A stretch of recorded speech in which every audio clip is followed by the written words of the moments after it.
today our topic is on Venezuelan oil and gas. We do this live stream every Tuesday. You can ask questions, any questions that you would like. We are not touching the political standpoint. I'm not having a moral opinion on any of this. I'm just looking at this from a facts and science standpoint. How does what happened affect what will happen next on an oil and gas market basis? You know, I didn't have time to make a pretty presentation necessarily. This is all research I've been doing since Saturday, since the news was released. Like, what does this actually mean? I mean, even, watching the news with my daughter, who's 9, she was like, is this a good thing or a bad thing? I was like, I have no idea. I collected all of my questions, asked friends and family kind of what their questions were, included those in here. We aren't going to hit every single one of these. Don't worry if you see so many questions that you're like, oh, we'll be here for 18 hours. I will try not to talk too fast, but that is kind of on brand for me. So welcome to the live stream. My name is Tracy Lenz. I'm a petroleum engineer. We're going to get into it. Venezuela. Crystal, I love you. I'm going to move your camera. We are in South America, in case, it's been a while, been a hot minute since you looked at a map. South America, here is the, Caribbean right here. So very close to the United States. Most of the reason we're talking about this today, we have the nation of Venezuela, and we have this Orinoco heavy oil belt, which will be important later on. We also have Lake Maracaibo right here. That was the first oil field that was discovered. Everything that's green is an oil field, and then this brown is the heavy oil field. So the reason that we are talking about this at all today on this stream is because Venezuela has the number one total amount of reserves in the ground.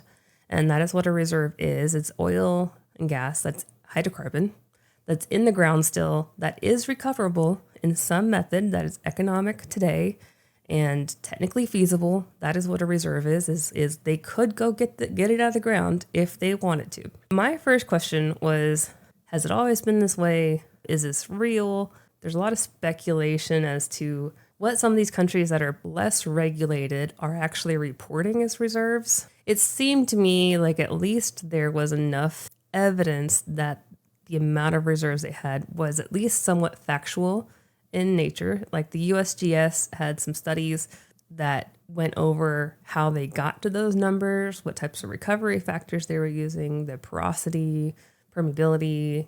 And even if you took the most conservative amount, well, it was still the biggest. Editing Tracy here, there was a point that I didn't mention, and that was that reserves are highly tied to if it's commercially viable to get those reserves out of the ground. And the massive spike in reserves that Venezuela reported was right at the, when oil was $100 a barrel. And a lot of these things were economic. But since then, oil is no longer $100 a barrel. And a lot of these things are no longer economic to do. And so some of these alternative methods to get the oil out of ground are no longer viable. And that's part of the reason why their production is nowhere near their reserves volume. So it's probably, if I were to guess, it's probably somewhere close to like the 50 billion range or lower. Still, it's a big number. And that's really the key point, is that there's a lot of oil. Maybe it's not the most in the world, but there's a lot. Venezuela is part of OPEC. They are still currently a part of OPEC, Organization of Petroleum Exporting Countries. The only thing that's changed is they are no longer as influential in OPEC as they used to. So they kind of they follow along with all the other members of OPEC, but they no longer are really leading the pack. Other members of OPEC are ones that we know: Iran, Iraq, Kuwait, Libya, Nigeria, Saudi Arabia, UAE, Algeria, Congo, Equatorial Guinea, Gabon. Russia is not listed there. Russia is OPEC plus, so not officially part of OPEC, but generally aligns with is probably a way to put it. And so OPEC plus is like a greater or like an unofficial organization. This is a neat graphic that I found that shows, unfortunately it was from 2012, but there have been changes in the global economy since 2012, but not as many as like if it had been from like the 90s or 70s or something. So this is about 4 years into the shale oil boom. One of the big questions that I even had into this was, okay, there's a lot of headlines on the fact that, oh, we must have done this for the oil, we need the heavy oil. US can't use our own oil, blah, blah, blah. Like there were a lot of headlines along those lines. So I wanted to dig into those quite a bit. So one of the things I was looking at were the trade, like where is it going? What refineries are using this oil? Are we actually importing this oil? Are we actually using the oil? Are we using other heavy oils, or is it just Venezuela? Like what are the other sources? If we do end up being able to import more Venezuelan oil, what other things could be displaced? Like, is it US oil? If it is, what basins? If it's other countries' oil, which countries? Those of you familiar with US oil and gas imports might know that Canada is the most obvious, like heavy oil, like next best friend of US, which is kind of interesting there. So we'll get a little more into that. But here's some of the shipping channels. So everything red here is an oil tanker transport. So you have your major ports here where the oil is being exported. The U.S. actually is, or was, Venezuela's number one export too. So us putting sanctions on them was a really big deal for them. But it was not the straw that broke the camel. Like things were already rough by then. And we'll get a little more into that. But there was a good period of time between 2019 and 2023, where there was no imports of Venezuelan oil. And then recently, over the last 2 years, there were partial allowances to those sanctions, I guess you could say, particularly to let Chevron operate their joint ventures in that country in order to try to they had all this investment there and they're trying to get some of that investment back out. And so they were able to temporarily and allow Chevron to sell and export oil from ventures to the United States to repay Venezuela's debts to the company. It does not allow Chevron to pay taxes, royalties, or dividends to PDVSA, PDVSA being Venezuela's national oil company. Chevron has been in Venezuela for a very long time. On Chevron's site, there is a Venezuela page where they go through all of their history in Venezuela. I did work for Chevron for 5 years full time, and then I also had 3 internships with them prior to working for them full time. So that was where I got my feet wet in the industry. That's where all my training happened. There was a lot of talk of Venezuela when I was working there. That was that was before this chart even. It was back here. So this chart here is Venezuela's crude oil rig count and production. So the orange sticks being the number of rigs running, and then the blue line being how much they're producing in total. And if you saw it fall off on how much oil the U.S. is importing, it lines up very well with how much Venezuela is producing. So it wasn't necessarily that we stopped importing that they fell off a cliff. Like it was happening before that. 2016, there's a lot of political background here. If you haven't dug into it, it was very fascinating. I'm not going to make this a political live stream. We're here to answer the oil and gas questions. But yeah, after 2007, Exxon and Conoco refused to comply and were forced out with their assets expropriated by Venezuela. Yes, from the reports that I could see, those companies did sue Venezuela and won. Hi, Editing Tracy here. I spoke incorrectly during the live stream, and I want to correct this.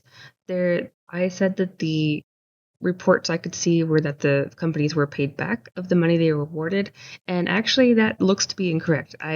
It looks like they have not been paid back a majority of it. Maybe about 10% might have been, but the just small initial payments of the $10 billion plus that they're owed. So that is part of the dispute here. It's billions of dollars owed to U.S. companies. Also, another note, these are public U.S. companies. So as in U.S. citizens are shareholders of these companies. So the Venezuelan government is in debt to public shareholders also. You want to think about it that way. It's not just 1 or 2 individuals that own these companies. These are publicly traded companies that are highly regulated. So think about it that way also. As of this point, it seems like Chevron is the main person that would be the main player. Early on, I saw a clip of President Trump saying that companies that are there will be running the oil and gas, or like something along those lines. As everyone knows, the oil business in Venezuela has been a bust, a total bust, for a long period of time. They were pumping almost nothing by comparison to what they could have been pumping and what could have taken place. We're going to have our very large United States oil companies, the biggest anywhere in the world, go in, spend billions of dollars, fix the badly broken infrastructure, the oil infrastructure, and start making money for the country. And the oil companies are going to go in and rebuild their system. They're going to spend billions of dollars, and they're going to take the oil out of the ground, and we're taking back what they stole. Remember, they stole our property. It was the greatest theft in the history of America. Nobody has ever stolen our property like they have. They took our oil away from us. They took the infrastructure away. And all that infrastructure is rotted and decayed. And the oil companies are going to go in and rebuild it. We're not going to spend very much money at all, if anything. But the oil companies are going to go, we're going to take our oil back. From what I could gather, I also saw clips of him saying that the oil companies were talked to before and after.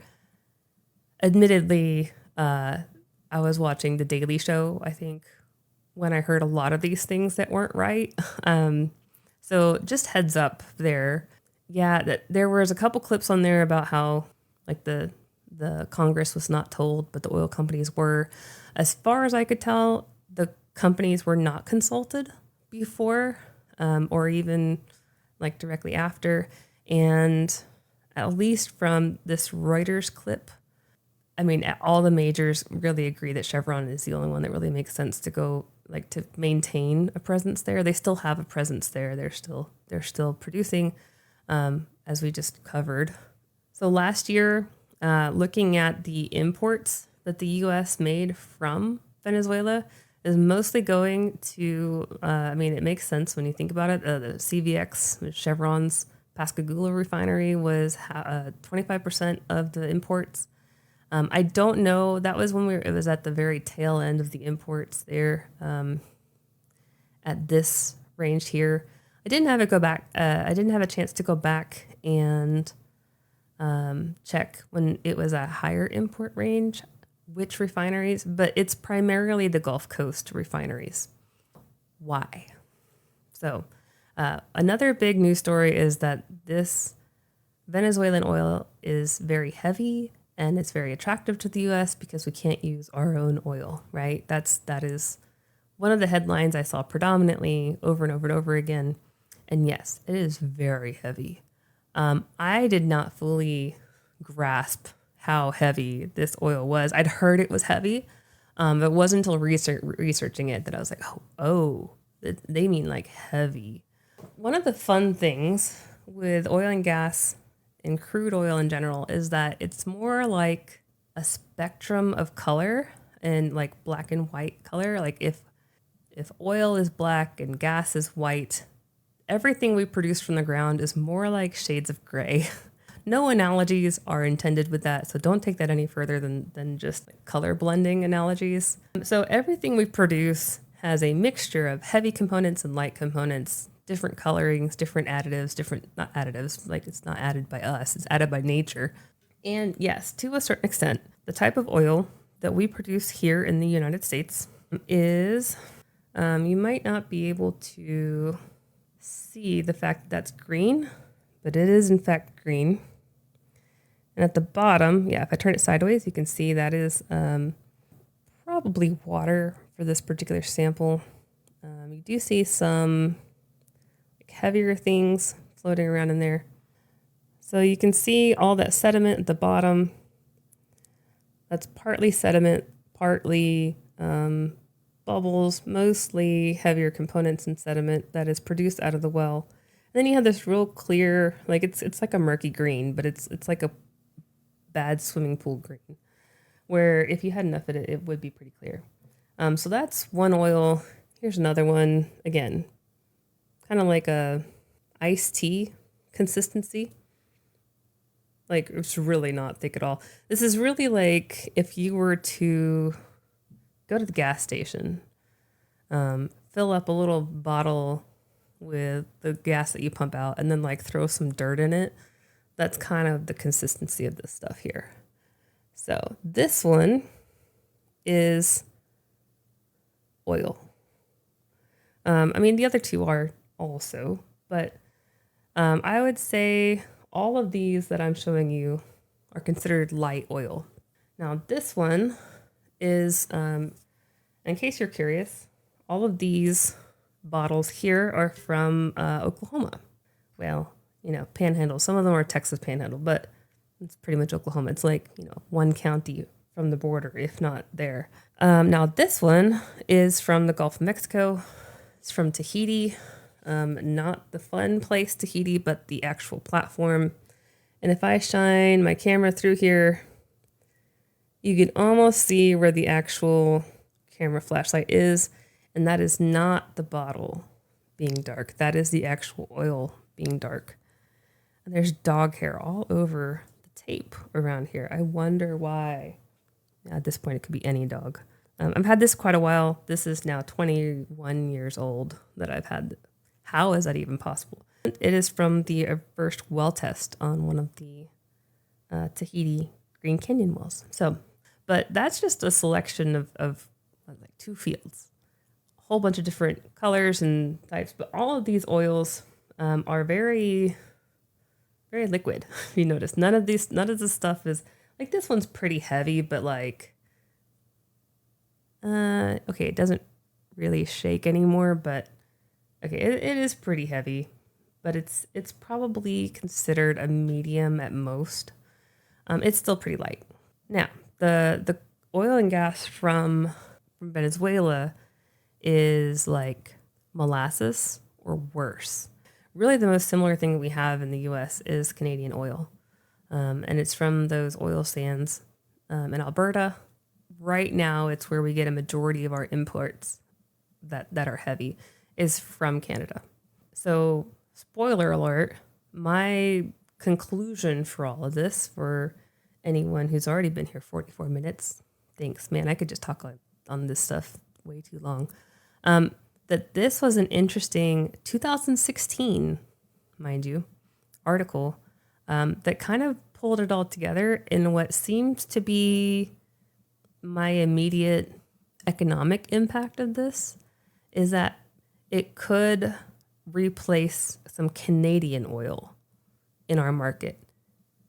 If you had the same need for the heavier components in your particular blend and mix, right now the Canadian oil is replacing that Venezuela gap. And here is a nice chart that shows this. And this stops at 2014. We kind of saw what happened after 2016. Like, things just really fell apart in Venezuela, more so than even on this chart looks like. But, if you imagine in 2014, it just kept going down in terms of how much Venezuela was producing. Yeah, I mean, this seems to be the most obvious impact, like replacement. When we look at all the other sources of oil, nothing the U.S. really produces in too much volume other than Bakersfield, California, kind of that, like Kern River, the stuff around L.A. Like, some of that California oil is very, very heavy. I mean, anyone that's watched, was it My Girl with the tar pits? That's all I can think of when I think of tar pits is that movie. Everything else in the U.S. is largely very light. There's some light sour in areas where there's been water flooding, but most of the stuff that we're producing here in the U.S. is not heavy. And you might have seen some headlines of how Iran stepped in and China stepped in, Russia stepped in to either, China was purchasing Venezuelan oil, Iran was helping them figure out how to produce the oil. They were very, very much lacking in technology and the experience in order to know how to handle it. They kind of rode that wave of up to $100 oil and then just started spending all that money, and then it crashed from underneath them. 40 to 45% levy on their national oil company for royalty that the Venezuelan state used as revenue stream to fund its social programs under Chavez and Maduro. So that was primarily why all the social programs, there was a period where the economy was improving when we had $100 oil, but then as soon as we lost that $100 oil because of many other factors like worldwide factors, again, they were part of OPEC. They go along with OPEC, so they might not be able to handle it like the other OPEC countries can. Yeah, Venezuela crude exports by region. This is showing the United States is most of it. This is in 2023. So this is when we were at that little tiny sliver. We were still 23% of their exports. China took over the majority of the gap that we left. Guessing as to some possible reasons this was of interest to the United States suddenly. A, it wasn't suddenly, it's been building. B, China has been a growing threat, so maybe there's been some interest in cutting off some of their supply, some of their partners in the West. Just speculation based on what I'm seeing on the oil side of it. To me, it looks, my opinion, this is just opinion at this point, it looks like it's more power play and nothing to do with the actual oil itself. I know that there were a lot of clips of President Trump saying the word oil on Saturday, Sunday. I don't think it's actually the oil. We have plenty of oil here. We're able to sustain ourselves from an energy perspective. We don't need the oil in the same way that we did back in the 90s or back in the even early 2000s. The reports of this being absolutely terrible oil is true. It's very sour, but sour meaning that it has a sulfur component to it. Sulfur instantly lowering the value because of how corrosive and how terrible it is for pipes, and you have to have special equipment to remove it so that it doesn't dirty up all the other things that it touches. So part of why the Gulf Coast, so again, we're reaching into Tracy's opinion land. The reason the Gulf Coast refineries need the heavy oil is because they're able to use the heavy oil. So I'm going to link 2 interesting videos that explain the cracking process. So if you have no interest in this, so this is an animation of an explosion at a refinery in California. Probably not the best thing for me to be linking to, but it explains it really well. Has a nice little graphic as showing what's happening inside these big stacks. And simple refineries, which mostly just take out the easy things like the light oil and separates it into the different products. So because if you want to think of it like you're taking your different shades of gray and sorting it into darker grays and lighter grays, and then your darker grays are the asphalts and the heavier oil thing, like products and like things that you need heavier oils for, while the lighter ones are your butanes and propanes and jet fuel and gasoline and things that are light in color. That is, you're able to take that product. It's all just a whole bunch of hydrogens and carbons. And through the process of either combining those hydrogens and carbons together or separating them apart, cracking them, you're able to create whatever product you need. So a lot of these refineries are able to relatively quickly adapt to the demand that is happening. So a lot of times this demand is seasonal. So in the summer, you need more gasoline because there's more like summer travel. In the winter, you need more maybe propane because of heating. Like those type of seasonal changes and different shifts that will happen. The refineries are able to change how much they're either it's not condensing. I'm not a down. So this is the downstream side of the industry. I'm on the upstream side of the industry, which is from pipeline to the wellhead and down into the ground. The pipeline itself is considered midstream, and then everything from the refinery, like pipeline, goes into the refinery, that's downstream. Downstream, that's not my comfy place. I understand it because I have to. Chemical engineers are the ones in the refineries. This one I'm going to link to. It's a 1950s Shell film.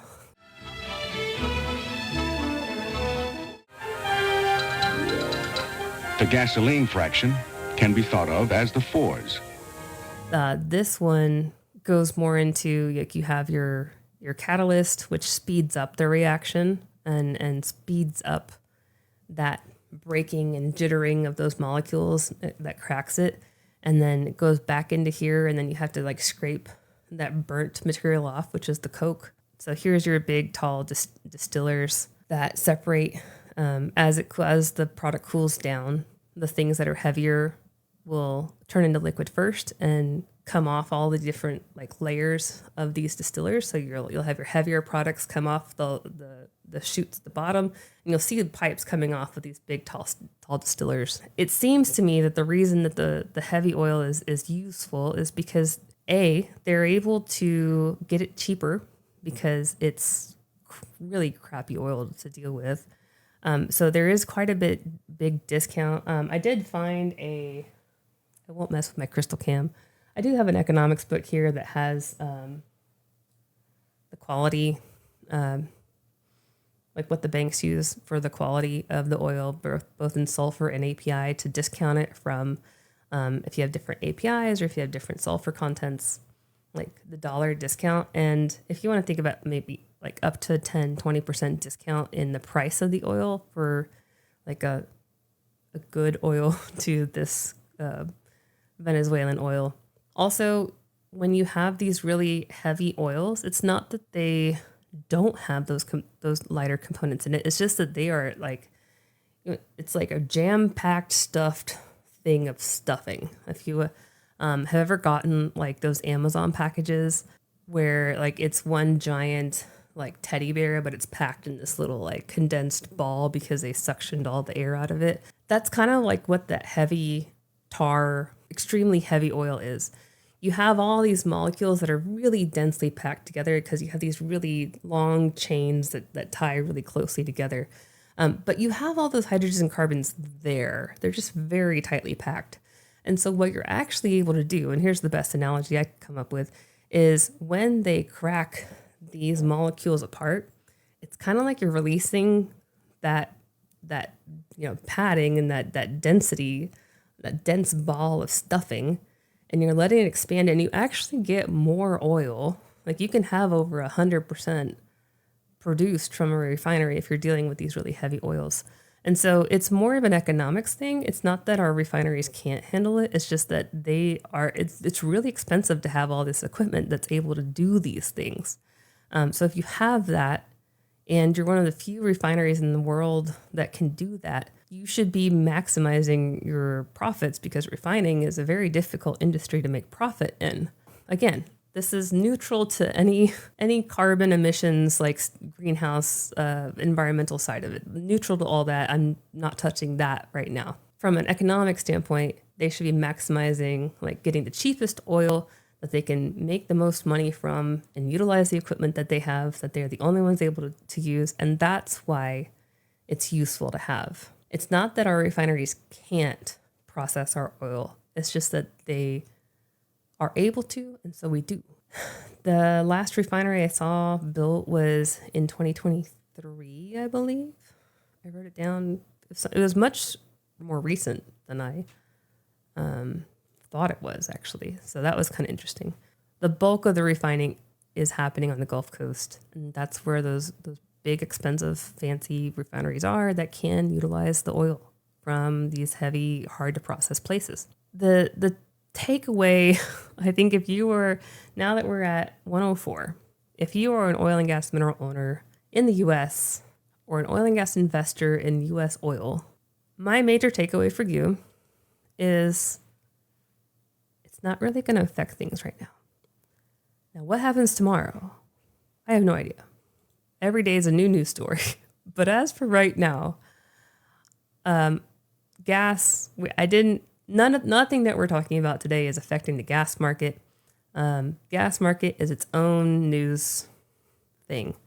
We're looking at the crude oil market. So just to show you the impact, right? The dashed line is from December 1st, forecast for oil, and the solid line is yesterday. It's not affecting near-term pricing because really the volumes that we're talking about are very small, proportional to the other volumes, right? Venezuela produces less than 1% of the world's oil, right? So even if you completely shut it off at the tap, like if you could, you can fill in 1% pretty easily. I mean, not easy, but like you can. It's really more of a political move that can have its own implications. That is something we're going to see over the next, weeks, months. Like, were there any repercussions to the U.S. for doing this? Specifically, OPEC nations, you could see retaliating. Like, this was an OPEC country. Are they going to retaliate? But at the same time, OPEC's been trying to hurt us for the last 10 years by, stabilizing the oil price at $50, $60. What are they going to do? Like I guess they could make it 40. That always, if usually wars raise prices because of demand, and usually, peace usually, for better or worse, lowers oil prices because of supply. So those news stories still to come. But as far as what happened on Saturday, I'm not seeing anything impacting us yet. It's been very quiet in chat, probably because we lost Crystal. Like, Crystal left, and now chat's just like, why am I here? If y'all would like to ask questions at this point, I can see if I have answers. I'm willing to go longer if y'all want to go longer. Whitney didn't tell me I have a meeting until 1:30. I can play another 21 minutes, Mom. I said Mom for fun, but I forgot she's actually here on the live stream. How many refineries here in the U.S. are set up for light crude versus heavy crude? From what I've gathered, most of them are set up for light crude. Like, that's the default. It's more that some of them are able to handle this heavy crude, and those are majority of those are those specialty Gulf Coast ones. If we were to, like, say, put Chevron into that, and they were to go in, get fully invested, be like, yeah, we're on it. I don't think they want to do that, but let's say that they were like, yes, sir, we are on it. We will fix up Venezuela's production capacity. It seems like it's at least a 2-year. Yeah, here we go. Here's some of the numbers. A 30 to 35 billion of international capital will be needed in the next 2 or 3 years to make this scenario plausible. And that is to return 3 million barrels of oil a day. Yeah, 2 to 3 year timeline of that impact indeed affecting things. These are very difficult fields to produce.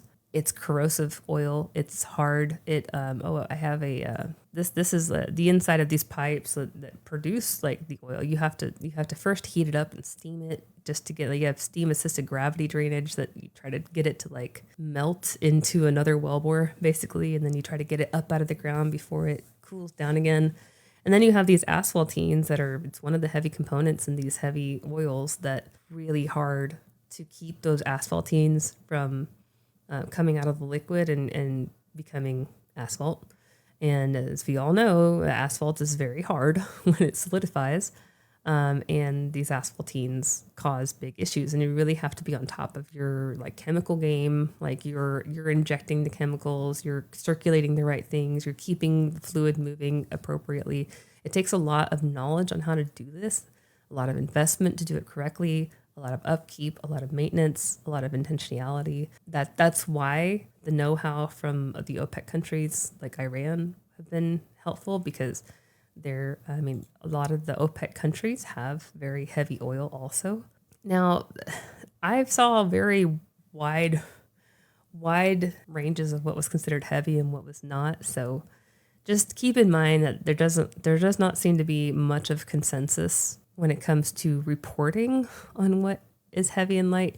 I go to what the American Petroleum Institute says is like heavy, medium, light. That's what my McCain Fluids book also says, is here's approximately what it is. It's not official. It's kind of like this. But a lot of the news sources I was reading were defining heavy as anything under 30. Like that 30 is still kind of normal. It's not like light, but most of the shale oil and gas is probably producing in the like 40s, 45 up to like 60 API. So very, very light. Here's the density and sulfur content of select crude. So you have more sulfur as you go up here, and then you have heavier oil as you go here. We're in the teens in Venezuela, so it's off the chart. Like we're like 4% sour and in the teens, so it's like up here. So if you think of if this is trying to show like heavy versus light, it's not even on the chart, like the heaviness. But we are indeed importing oil like that, and it is going to I think there was like 6 different refineries. I was seeing both East Coast and Gulf Coast, but mostly Gulf Coast. West Texas Intermediate, kind of around 38. Does it affect prices immediately, or is it priced in? As of today, I would say that the initial conflict or the initial Saturday action is priced in. What will happen in the future probably will be priced in over time. Bring up something on the USA called PAD, Petroleum Administration for Defense. What is this? Do you know? Oh, the PAD. Oh, that's right. Okay, yeah. The defense districts. Yeah. The PAD regions for refining. Yeah, okay. I know what you're talking about now. Here we go. Enable. Perfect. Thank you so much, EIA. Enable regional analysis of petroleum product supply movements. So this was helpful to try to identify like where was the oil going to, who was importing it, who was using it. That the EIA tracks things pretty closely. However, they are not able to necessarily say how much oil is being used and produced and exported from each country to each country, from each region to each region every single day, exactly because it's such a blended thing. It's like tracking molecules of water, right? You can put it from one tank into another, and then suddenly you have tanks that are from 5 different countries. And then how do you know which molecules are being used where? Technically, there is oil being sent to Venezuela right now to help like dissolve the heavy oil and kind of help lighten it so they can transport it either downhole in the pipelines or through the pipelines or clean up things. It's more like a solvent. So that is technically an export of oil. We have really light oil here. So it's used for a lot of different things. And so one of those things is as a raw product, you can inject it and use it as a solvent. Okay, you say, Diego, hello. Our oil is like the Canadian oil, it's heavy. Okay, so you must be, but it's more easy to extract it because it doesn't need fracking. Also, we got more reserves. In the past, we sent to USA almost 3 million barrels a day. So yes and no. A lot of the Canadian oil is also, so it seems you're from or in Venezuela, so welcome. Yeah, it seemed very similar. It's easier to extract. I mean, maybe easier than the tar sands. Yeah. Oil sands. Yeah. You don't have to mine for it, but the Canadian oil also doesn't need fracking, except for in the same methods that y'all's would too. So this gravity assisted drainage, I've seen some models where they use fracking to help distribute the steam, and it's a little small here. I can't figure out how to make it bigger. But these are 2 wells. Every time I hover over it, just But so if you think of this being it says tar sands here, like very heavy oil, you can melt it. Like it's like any type of a roof being laid. A lot of times we'll have like something melting that black stuff to kind of really cover and coat and seal in all the like flex seal the roof, right? You can melt oil, right? When you heat it up to a certain temperature. And so that's what this is doing. And sometimes you can make it easier to get the steam into it with fracking. It's just it's the same idea. You have horizontal wells, you're getting maximum contact with the reservoir, but just using it a different way. And so but the US stopped needing as much oil was around the same time that a lot of other political things were happening. It was when the political transitions were happening. It's when OPEC, the 2015-16 prices went from $100. Was it November of 2014 when prices went from $100 a barrel down to 50, 40, right? That you take any company and like cut how much they can sell their product by 50%, and they'll be struggling, especially a couple years into it. It happened like overnight. I think we all had maybe a week or two that we just kind of like watched everything go down. It was all happening at the same time. There were a lot of things that stacked on top of each other to make it to where they're in the state that they are today. But here we are. So like, what now? That's why I called this live stream like the What Now oil market stream. Like, okay, no idea what's going on, but now that this has happened, what does it mean for us? Again, the major takeaway is nothing's going to happen quickly. I mean, from an oil and gas perspective. Anyway, I mean, apparently things do happen quickly, but nothing's going to happen quickly from an oil and gas perspective related to this news story.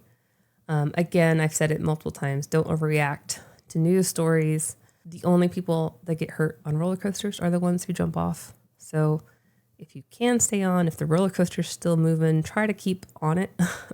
If there's no more questions, then I'll wrap it up for today. Thank you so much for joining me.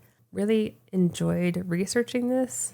It's such a big, heavy, pardon my pun, topic that I was almost a little intimidated. However, I really liked learning more about some of this stuff. And I will link all of those things below. The video playlist that I put together of the videos that I found useful and educational. I'll put together a list of all the references that I pulled together and utilized and found useful and helpful. And do your own research, make your own decisions, and keep following along. And we'll be back here, same time, same place next week, Tuesday, noon Central Time.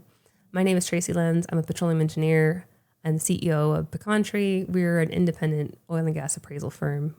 We don't own, buy, sell oil and gas assets. I don't have skin in this game. I just value things for a living. I value oil and gas for a living. I nerd out on oil and gas for a living. So, all right. Thanks so much for joining, and I will see y'all next week. Bye.